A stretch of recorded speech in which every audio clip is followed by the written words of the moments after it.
It's said baseball fans can lean a little to the quirky side. I must admit, I once wrote a letter to former Detroit Tigers outfielder Dick Sharon to tell him that his 1975 Topps bubblegum card was my personal favorite. And statistical analysis has become so prominent, Bill James can proudly publish the fact that Rafael Furcal hit .370 last season against pitchers with ERAs above 5.25. Now, if you think that that kind of information isn't important, as Eric Gage will tell you, you ain't seen nothing yet. Baseball and numbers go hand in hand. Stats have always been part of this great game. But recently, in the last decade or so, it seems like a new number, a new stat emerges every day.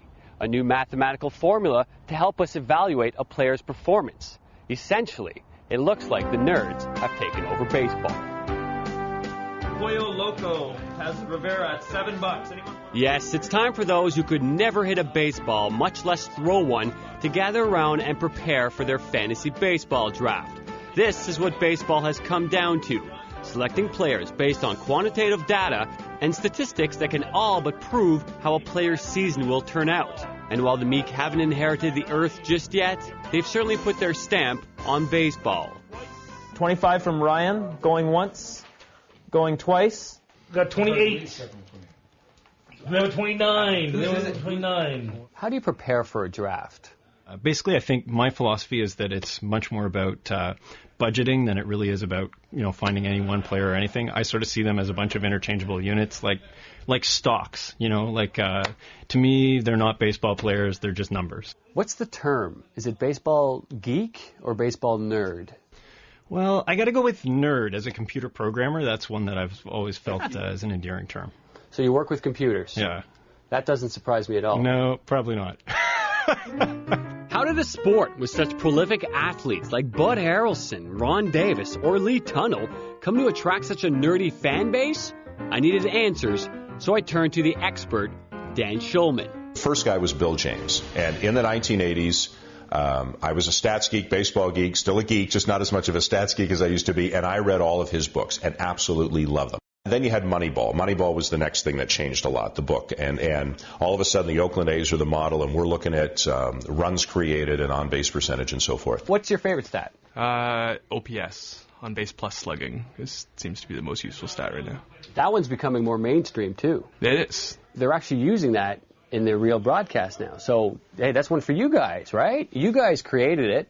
It means nothing. And then now it's on the broadcast. Congratulations. That's one for you guys. I guess so, yeah. That is the constitution of your league. And then let me just... 7 pages. 7 quickly. This it states every single rule, everything that I need to know. And you drew this up? I did. We actually have a rules committee.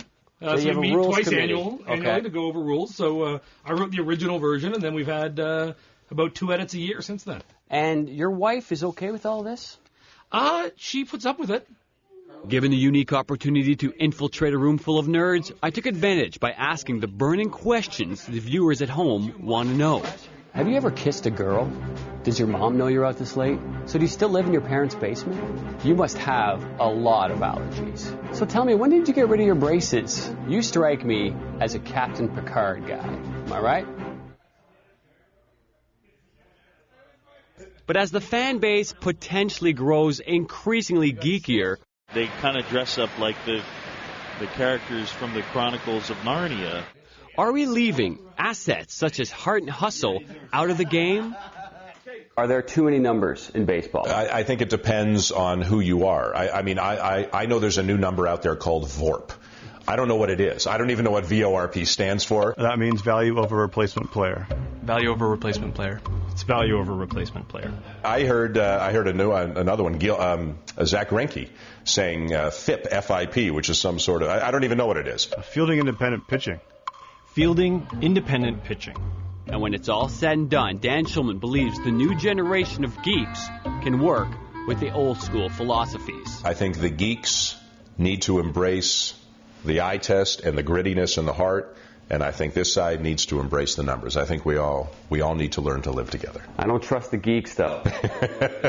Hey, I'm a former geek. I'm a geek who's emerged from geekhood and has understood that there's a whole other part of the game.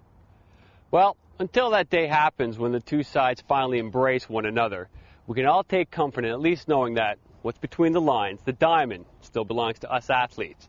And while nerds may dig their stats, I'm pretty sure chicks still dig the long ball. Go deep, kids. Go way out there.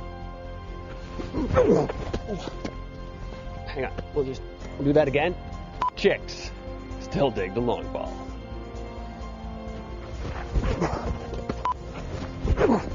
Calling my shot. Chicks still dig the long ball.